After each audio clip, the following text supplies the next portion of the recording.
तो ये सात संगतियों में ही आपको इतना विश्वास, इतनी सावधानी और इतना मान सम्मान आपको मिलेगा, दूसरी जगह नहीं मिल सकता। क्योंकि सात संगतियों में जब हम बैठते हैं या सात संगतियाँ जहाँ भी होती हैं, हमारा पहला नियम होता है कि सात संगति में केवल परमात्मा की महिमा, परमात्मा की ही चर्चा। अन्य फालतू की बातें, रिश्ते जोड़ने की बातें, रमेणियों की चर्चा, घर विद की बातें, खेत खलियान की बातें सात संगतियों में ना होंगी, ना कोई सुनना कोई पसंद करेगा। इसलिए यहाँ केवल जब तक रहें हम 1 दिन 2 दिन केवल परमात्मा की ही चर्चा, फालतू की बातें बिल्कुल भी नहीं। तो मन को मौका ही नहीं मिलेगा बकवाद करने के लिए, और मौका नहीं मिलेगा तो कोई गलती हमसे होगी नहीं। तो मालिक ने दया बख्शी। इस मुक्ति बोध के पेज नंबर 47 से परमात्मा ने कितना गहरा हमारी को एक रहस्य समझाया। और इस रहस्य को समझने के बाद में पुण्यात्मा, हमारा केवल इतना काम नहीं है कि इस कान से सुन लिया इस कान से निकाल देंगे। हमने पूरी दृढ़ता के साथ, पूरे आत्मविश्वास के साथ, पूरे मतलब पूरा का पूरा जो समर्पण है आध्यात्मिक, वो हमने अपने परमेश्वर के चरणों में लगा देना है। और हमने कोशिश करनी है कि परमात्मा, चाहे आप हमें सुखों में रखो, चाहे आप हमें दुखों में रखो, लेकिन हमें इसी जन्म में अपने रहते सहते पार कर देना। बस इतनी परमात्मा से हमने अरदास करनी है। आगे की नहीं सोचनी हमने 1000 साल मार्ग चलेगा, 2000 साल मार्ग चलेगा, ये चले या ना चले, हमें उससे कोई लेना देना नहीं। हमें यदि लेना देना है तो वर्तमान समय में परमेश्वर के रहते सहते सतलोक जाने से है। और वो सतलोक केवल सात संगतियों से जुड़ के और आजीवन मर्यादा में रह के गुरु को भगवान मान के, क्योंकि सात संगतियाँ ही वो मंच हैं जहाँ पे गुरु जी को परमात्मा के रूप में स्वीकार किया जाता है। बाकी गुरु जी को स्वीकार नहीं किया जाता। सतलोक आश्रम मैनेजमेंट हरियाणा के सत्संगों में गुरु जी को केवल गुरु जी समझा जाता है, भगवान दाढ़ी मूंछ वाली फोटो को समझा जाता है। उनके सत्संगों में गुरु जी को भोग नहीं लगाया जाता। उनके सत्संगों में तो दाढ़ी मूंछ वाले को भी बेचारे को भूखा ही रखा जाता है, उसके भी भोग नहीं लगता। और परमात्मा कहते हैं कि जहाँ धार्मिक यज्ञ होती है, धार्मिक भंडारे होते हैं, सबसे पहले भगवान को भोग लगता है। और उस यज्ञ से बचा हुआ जो अन्न होता है उसको खाने से हमारे पाप कर्म नाश होते हैं। तो वहाँ तो उस काल्पनिक भगवान को, दाढ़ी मूंछ वाले को भी भोग नहीं लगाया जाता। तो वहाँ अगर कोई चाय पानी भी पीता है, भंडारा तो वो नहीं करवाते, चाय पानी भी मिलता है, तो सोचो वो पाप का अन्न है, पाप का, जो भगवान को भोग नहीं लगा। और यहाँ नीर खीर का मालिक ने निवेदा करवा के, अपनी पहचान करवा के दरबार में केवल उन्हीं का स्वरूप, उन्हीं की प्रतिमा, उन्हीं को एकमात्र अपने तन मन से हम लोग ने जो है परमेश्वर के रूप में हमने उनको स्वीकार किया है। उन्हीं को हम भोग लगाते हैं, उन्हीं के ऊपर हम आश्रित हैं। और पुण्यात्मा, उन्हीं का दिया हुआ हम खा रहे हैं, उन्हीं की हम लोग महिमा करते हैं। तो परमेश्वर केवल सात संगत से जुड़े हुए भाई बहनों से ही प्रसन्न है, अन्य से नहीं है। और यही कारण है आए दिन सतलोक आश्रम मैनेजमेंट हरियाणा से जुड़े भाई बहनों की अकाल मौतें हो रही हैं। और जितने भी सात संगति से लोग जुड़ रहे हैं, हज़ारों लाखों की संख्या में, वो सारे के सारे भाई बहन उधर से टूट टूट के आ रहे हैं। क्योंकि सात संगति से कोई जुड़ेगा तो कहाँ से आएगा? राधा स्वामी वाला तो आएगा नहीं। राधा स्वामी से कोई आएगा तो पहले तो मैनेजमेंट के अत्थे चढ़ेगा, साल 6 महीने अपनी कमर तोड़वाने के बाद फिर सात संगति से जुड़ेगा। तो हमसे जो जुड़ रहे हैं सारे के सारे सतलोक आश्रम मैनेजमेंट हरियाणा से दुखी होके, परेशान होके, 7 साल से उनके कुकर्म देख के फिर ठोकर खा खा के आ रहे हैं। तो मालिक की ये बहुत बड़ी मेहर हो रही है। हमने इस मौके को चूकना नहीं है। इस मौके का जो परमात्मा ने दिया है, इसका हमने भरपूर फ़ायदा उठाना है। अब भगवान पे हमारा और कैसे विश्वास हो, कैसे हमारी जो दृढ़ता है वो हमारे पूज्य गुरुदेव सतगुरु रामपाल जी भगवान के प्रति हों, उनके चरणों में लगे। और आत्मा को ये मौका ही ना मिले कि भगवान कोई और है। आत्मा को सोचने का मौका ही ना मिले कि संत रामपाल जी के अलावा कोई दूसरा भी परमात्मा है धरती पे या कहीं और। एक बहुत अच्छा इंटरव्यू है। इंटरव्यू लेने वाला भी सतलोक आश्रम मैनेजमेंट हरियाणा, इंटरव्यू देने वाले भी सतलोक आश्रम मैनेजमेंट हरियाणा वाले। ना वो लेने वाला कुछ समझ पाया, ना देने वाला समझ पाया, ना लाखों की वो भीड़ जो इन इंटरव्यू को रात दिन सुनती है टीवी चैनलों पे, ना वो समझ पा रही। परमात्मा ने सत्सेवकों पे रजा बख्शी है। उन इंटरव्यू का जो मर्म है, जो सार है, वो परमात्मा अपने सत्सेवक बच्चों को पहले समझाते हैं, फिर सात संगतियों में उसका खुलासा करवाते हैं, ताकि सात संगत से जुड़े हुए भाई बहनों का विश्वास दिन ब दिन अपने गुरुदेव के चरणों में बढ़ता ही चला जाए। और इस मन पापी को कहीं भी ये गुंजाइश ना मिले कि रामपाल जी के अलावा कोई और भगवान हो सकता है। 650 साल पहले जब परमेश्वर आए थे तो उस समय वो रामानंद जी को मिले। रामानंद जी को अपना मुंह बोला, उन्होंने अपना सतगुरु बनाया। और उसके बाद उनकी आत्मा को सतलोक लेके गए। उनको दिखाया कि बेटा तू जहाँ तक की साधना कर रहा है वो तो बहुत नीचा लेवल है। और उन्होंने कहा कि मैं हूँ परमात्मा, लेकिन वो स्वीकार नहीं कर पा रहे थे रामानंद जी। तो परमेश्वर उस पंडित रामानंद जी की आत्मा को सतलोक लेके गए, और सतलोक में जाने के बाद जब रामानंद जी ने देखा रे कि ये तो वही कबीर है जो नीचे था, और यहाँ भी वही बैठा है अपने दूसरे रूप में, अपने तेजोमय रूप में। तो रामानंद जी ने नीचे आके कहा था, और फिर गरीबदास जी महाराज जी ने अपनी वाणी में लिखा, और पूज्य गुरुदेव जी ने हमें सत्संगों में बताया। क्या कहा उन्होंने कि दहु ठोर है एक तू और भया एक से दो, और गरीबदास हम कारण तुम आए हो मगजोए।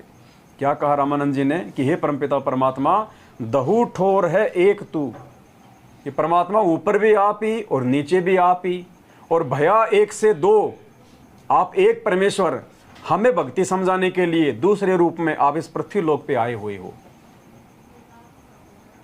कि दहु ठोर है एक तू, वहां भी आप ही हो और नीचे भी आप ही हो। दहु ठोर हो एक तुम, भये एक से दो, गरीबदास हम कारण तुम आए हो मगजोय। ऊपर के लोक से, सतलोक से तुम नीचे आए हो। तो रामानंद जी ने अपनी वाणी से साफ कर दिया, जैसा उन्होंने अपनी आंखों से देखा। सतलोक में भी वही कबीर परमात्मा था जो नीचे उनका गुरु था। दिखावे में दोनों आपस में गुरु चेले बने हुए थे। तो रामानंद जी को ये बिल्कुल स्पष्ट हो गया था कि सतलोक में वही परमात्मा, वही कबीर बैठा है जो नीचे काशी में आया हुआ है। उसके बाद यही परमात्मा बेई नदी पे नानक जी को मिले, और नानक जी की आत्मा को जब सतलोक लेके गए तो नानक जी ने भी यही देखा, यही कहा कि वो परमात्मा ही सतलोक में बैठा है, और वही परमात्मा नीचे मेरे को बेई नदी पे आके मिला था, दूसरा और कोई परमात्मा नहीं है। गरीबदास जी महाराज जी की आत्मा को परमात्मा सतलोक लेके गए, उन्होंने भी आके फिर यही बताया कि वही सतगुरु, वही जिंदा बाबा जो मुझे छुड़ानी के खेतों में मिला था, सतलोक में भी वही बैठा हुआ है। यानी जिस किसी भी आत्मा को परमात्मा सतलोक लेके गए हैं, उन्होंने अपने ही रूप के वहाँ पे दर्शन करवाए हैं, और सब आत्माओं को ये क्लियर हो गया था कि यही परमात्मा है जो नीचे आया हुआ है। तो पुण्यात्माओं, आज यदि वो परमात्मा सतगुरु रामपाल जी भगवान के रूप में धरती पे आया हुआ है, तो फिर ये कैसे हो सकता है कि सतलोक में कोई और दाढ़ी मूछ वाला बैठा होगा और यहाँ कोई और है? वो एक ही है। हमारी नासमझी, ये हमारी नालायकी की है कि हम उस परमेश्वर को दो समझ रहे हैं। सतलोक में भी यही सतगुरु रामपाल जी भगवान बैठा है, और आज पृथ्वी पे भी वही परमात्मा सतगुरु रामपाल जी भगवान है, और ये इनका वास्तविक रूप है, ये इनका असली रूप है। और इसका जीता जाता जो प्रमाण है, ये एक इंटरव्यू है 2 मिनट का।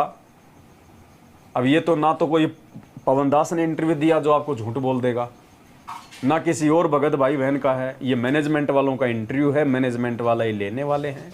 हमने तो केवल इस इंटरव्यू से अपने मतलब की चीज़ लेनी है, हमने इसका सार निकालना है कि सतगुरु रामपाल जी भगवान कौन है। और ये आपको समझाएगा ये भाई। इसकी आत्मा को गुरुजी सतलोक लेके गए और फिर इसको वापस छोड़ा, फिर ये बरवाला आश्रम में आया। सतलोक से ही गुरुजी ने इसको बरवाला दिखा दिया कि मैं वहाँ बैठा हूँ। और जब ये बरवाला में आया, नाम दीक्षा ली और गुरुजी के दर्शन करने गया, तो ये भाई चौंक गया कि रे ये तो वही भगवान है जो सतलोक में बैठा हुआ है, ये तो सतलोक में बैठे हुए थे गुरुजी। और फिर इसने गुरुजी से कहा कि गुरुजी आप तो वही हो जो सतलोक में बैठे थे, लोग आपको जान क्यों नहीं पा रहे? बोला बेटा ऐसे नहीं जान पाते लोग मुझे। तो पुण्यात्मा, वो पहचान परमात्मा ने आप और हमसे करवाई है विशेष आशीर्वाद देके, वरना हम जैसे नीचों की औकात नहीं है हम परमात्मा को पहचान लें। और ना हमारे अंदर इतनी हिम्मत है कि हम दाढ़ी मूछ वाली फोटो को, जिसको 27 साल से गुरुजी ने भगवान बताया, उसको हम अपने दिलो दिमाग से अपने घर से निकाल दें। हम हिम्मत नहीं कर सकते, ये हिम्मत भी उस परमात्मा ने करवाई है।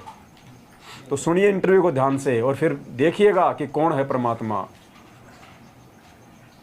मालिक परमात्मा आप दिखते हो? उन्होंने कहा हाँ मैं दिखाई देता हूँ, छू के देखो। छू के देखा, परमात्मा ने बहुत सारी बातें मुझे बताई, मेरा फ्यूचर दिखाया, मेरा पास्ट दिखाया, बताया कि तुम लोग, तुम्हारा भाई समय समझा रहा है तो मैं समझ में नहीं आ रहा। मैंने कहा परमात्मा संत रामपाल जी महाराज पहले तो आप रुकिए, मैं आपको ये देख लूँ कि मैं अपने भाई को बता दूँ कि वो 10 साल से जिस चीज़ को बताता चला आ रहा है हम उसको जानते हैं, उस परमात्मा को जानते हैं और आप दिखाई देते हो।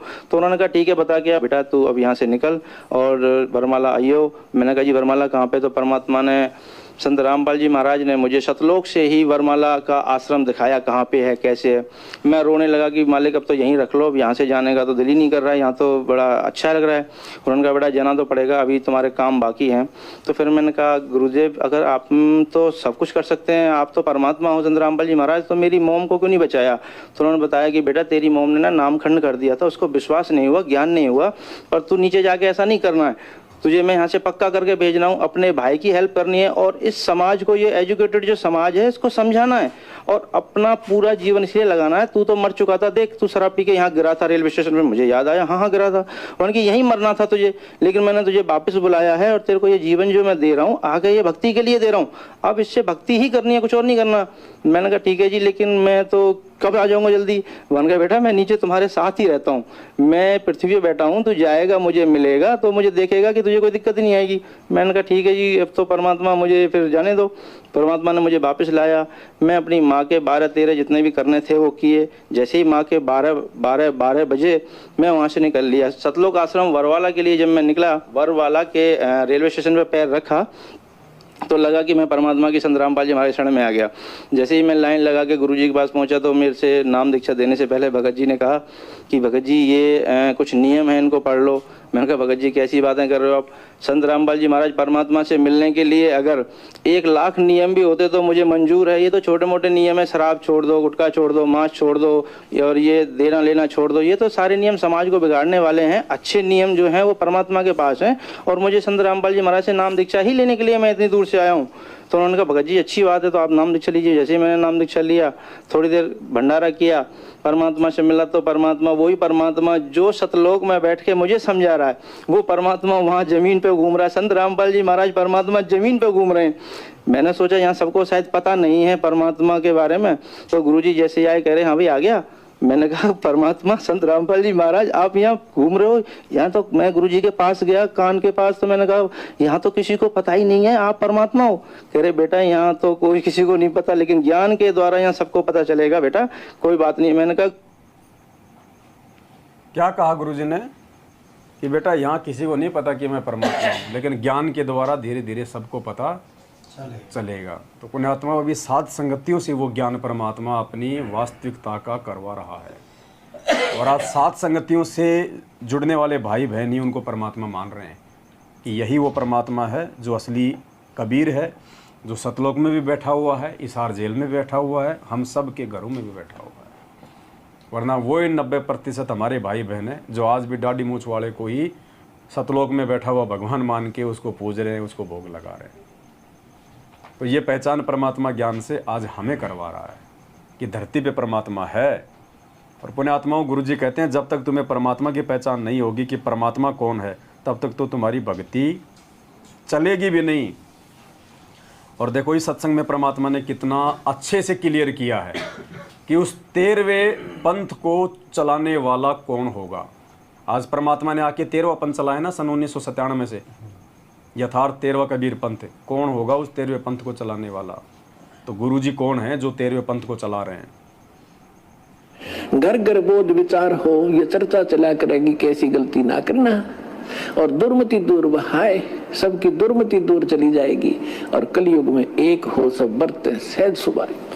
कहा उग्र का शूद्र हो, हर सबकी भवभीर।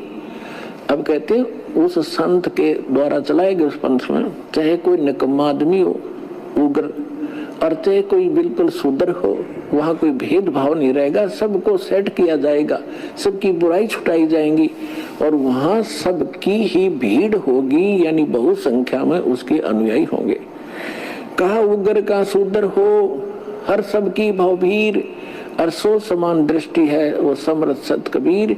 उस पंथ का चलाने वाला ये समझ लेना वो समर्थ कबीर ही होगा जो सबको समान दृष्टि से व्यवहार करेगा, वहाँ ऊंच नीच नहीं रहेगी। क्या कह रहे हैं गुरुदेव? उस पंथ को चलाने वाला वो समर्थ सत्य कबीर ही होगा। और पुण्यात्माओं जब तक हमारे हृदय में दिलो दिमाग में ये बात नहीं जमेगी कि हमारे गुरुजी ही भगवान है, हमारे गुरुजी ही परमात्मा है, तब तक हमारी भक्ति चलेगी भी नहीं। और यही कारण है कि पूर्ण परमेश्वर की शरण में आने के बाद भी आज उसकी संगत दूसरे संतों की संगत की तुलना में ज़्यादा दुखी है, परेशान है। जबकि भगवान के शरण में आने के बाद तो सारे पाप और संकट ही बादलों की तरह टल जाने चाहिए, लेकिन क्यों नहीं टल रहे? क्योंकि परमात्मा के भी कुछ नियम हैं, परमात्मा का भी कुछ विधान है। जब तक जीव उन नियम में रह के परमात्मा के विधान को फॉलो नहीं करेगा, वो परमात्मा वाले गुणों को प्राप्त नहीं कर सकता। तो अब धीरे धीरे परमात्मा सात संगतियों पे दया कर रहे हैं अपने विधान को समझाने की, अपने संविधान को समझाने की। और आज देखिए जो मानसिक सुख और शांति हम सत्सेवकों को है, जो निर्भयता हम भगत भाई बहनों को है, वो हमारे 90% सतलोक आश्रम मैनेजमेंट हरियाणा के पीछे आंखों पे काली पट्टी बांध के देखा देखी भेड़ चाल में चलने वालों के अंदर नहीं है। तो ये दया है परमात्मा की इस पिछली पीढ़ी में आप और हम सभी आत्माओं के ऊपर साध संगतियों के माध्यम से। तो भाई इस मौके को चूकना नहीं है। अगर एक बार चूक गए फिर ये मौका हाथ में नहीं आएगा और रह जाएंगे यहीं के यहीं। तो बहुत बड़ी दया बख्शी है परमात्मा ने। सबसे पहले तो परमात्मा ने देखो दया करके हम जितने भी जयकारे लगाया करते थे, गरीबदास जी की जय, स्वामी राम देवानंद जी महाराज की जय, फलाने धाम की जय, छुडानी धाम की जय, 50 प्रकार की जय हम लगाया करते थे। परमात्मा ने इन सब से हमारे को मुक्ति दिलवा दी। देखो एक वाणी है परमात्मा की, ये जय ऐसे नहीं छूटी है। और गुरुजी आने के बाद भी जय बोलेंगे, ऐसी बात नहीं है, लेकिन हम आने के बाद भी नहीं बोलेंगे। परमात्मा की अपनी वाणी है कि शिष्य पूजे गुरु अपना। शिष्य का क्या धर्म है? अपने ही गुरु की। शिष्य पूजे गुरु अपना और गुरु पूजे सब साध। और गुरु क्या करेगा? वो सभी साधु महात्माओं को पूजेगा, सबका सम्मान करेगा, सबको वो करेगा वो, क्योंकि उन्होंने भक्ति को सभी की वाणियां ले लेके परवान चढ़ावना होता है। तो परमात्मा कहते हैं शिष्य पूजे गुरु अपना और गुरु पूजे सब साध, कहे कबीर उन दोनों का मता अपना अपना आगाध। ये कहते भक्ति का रहस्य है। इस रहस्य को केवल कोई बिरले ही जान पाएंगे, बिरले ही समझ पाएंगे। गुरु तो सभी की पूजा करेगा। गुरु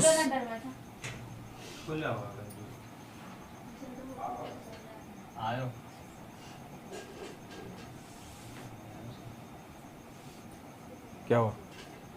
आ जाओ भगत जी, आ रहे हो क्या अंदर?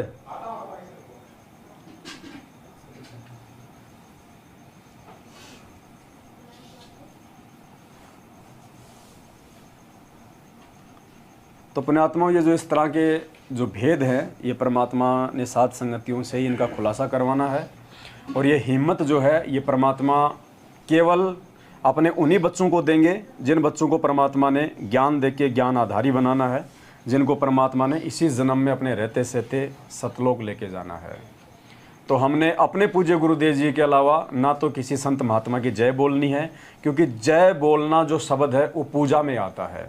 एक भाई ने कहा कि ऐसे कैसे, गुरुजी भी तो जय बोलते हैं सबकी, और जय बोलना कोई पूजा में थोड़ी आता है। तो दास ने कहा कि फिर तो हनुमान जी की जय बोल, हनुमान जी की जय बोल। फिर बोला नहीं, क्यों?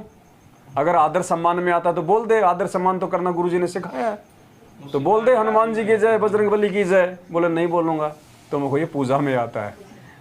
इसलिए परमात्मा कहते हैं एक कै साधे सब सदे और सब साधे सब जाए, माली सींचे मूल कूं फले फूले आघाए। तो ये परमात्मा की दया है, परमात्मा की मेहर है, जो गुरुदेव ने रजा बख्शी है आप और हम सभी आत्माओं के ऊपर।